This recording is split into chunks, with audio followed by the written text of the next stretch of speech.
Bonjour les découvreurs et bienvenue à Food Découverte. Aujourd'hui, je vais vous apprendre à cuisiner le bibimbap. Qu'est-ce que le bibimbap?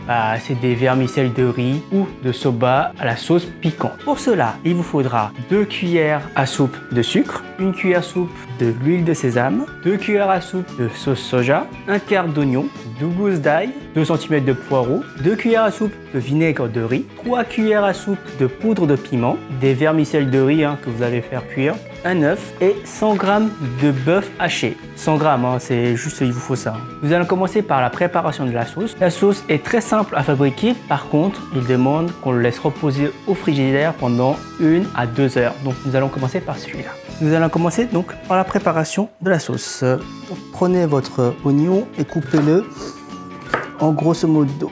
Mettez-les dans le mixeur. De toute façon, ça va se mixer tout. Prenez votre gousse d'ail, vous le coupez aussi en une dimension assez appropriée pour le mixeur. Ça, vous allez garder parce que ça va être après, mais vous le coupez en fines lamelles pour tout à l'heure. Donc ici, vous allez mettre 2 cuillères à soupe de sucre, 3 cuillères à soupe de poudre de piment, 2 cuillères à soupe de vinaigre de riz, 2 cuillères à soupe de sauce soja. Nous allons mixer tout cela. Quand vous avez bien mélangé, vous mettez ça dans un bol.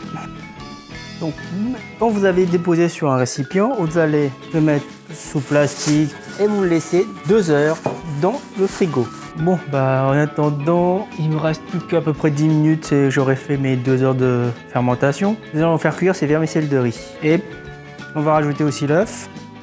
Et hop, voilà, les vermicelles de riz et l'œuf est prête. On va pouvoir faire la base comme on a la sauce. On va juste utiliser notre viande et nos poireaux pour la base, car comme ce que je dis, ce qui n'est pas graisseux n'est pas bon. Passons à la préparation de la garniture. Donc mettez un peu d'huile dans la poêle et allumez le feu. On va rajouter donc les poireaux. Quand vous sentez la bonne odeur du poireau frit, rajoutez les 100 g de bœuf haché.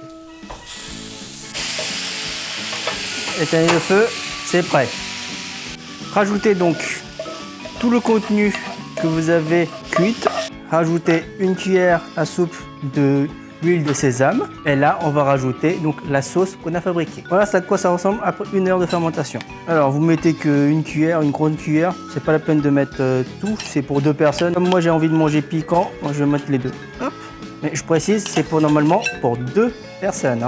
On va rajouter un peu de décoration parce que ça tout seul, c'est pas terrible. Vous prenez 2 tranches de concombre et vous les coupez en fines lamelles. Vous le rajoutez au-dessus. Vous prenez l'œuf qu'on avait mis au début, vous le mettez par-dessus.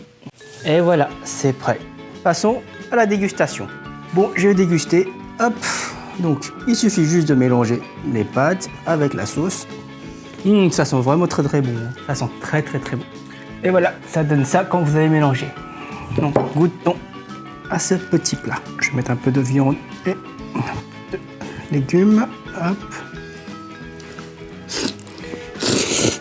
La sauce est bonne. Par contre, je vous avoue que les nouilles pour naengmyeon, au lieu de, comme moi, faire du vermicelle, ça colle pas trop. C'est comme si vous mangiez, qu'est-ce que je pourrais dire, des jjajangmyeon avec les pâtes de spaghetti. Ça colle pas non plus. Mais bon, ça peut aller. Franchement, la sauce prend le dessus et ça permet en fait d'avoir un bon goût. C'est juste la texture des pâtes qui va pas, sinon c'est exactement pareil. Ah, je sais comment je peux augmenter le petit goût. Attendez.